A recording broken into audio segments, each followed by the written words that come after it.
Vitamin B12 નાકથી પણ લઈ શકાય, જાણીને આશ્ચર્ય થયું ને? આજે આપણે જાણીશું B12 કઈ રીતે શરીરની અંદર લઈ શકાય છે.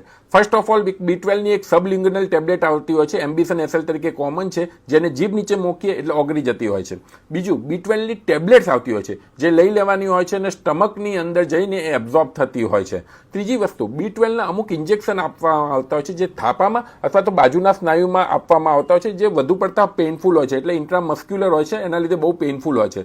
ચોથી વસ્તુ, જેમ તમે કોરોનાની વેક્સિન લીધેલી હતી એમ B12 ને સબક્યુટેનિયસ એટલે કે ચામડીની નીચે આપવામાં આવતા હોય છે, જે ઓછું પેઇનફુલ હોય છે. પાંચમી વસ્તુ, વિટામિન B12 ના બોટલ એટલે કે જે પાઇન્ટ બી ચડતા હોય છે. અને છઠ્ઠી વસ્તુ, જે જાણીને તમને આશ્ચર્ય થશે કે B12 ના નેઝલ સ્પ્રે આવતા હોય છે, જે ખાલી નેઝલ સ્પ્રે લેવાના હોય છે, એની કોઈ સાઇડ ઇફેક્ટ નથી. આ નેઝલ સ્પ્રે વિશે આપણે ડિટેલમાં કાલના વિડીયોમાં જાણીશું.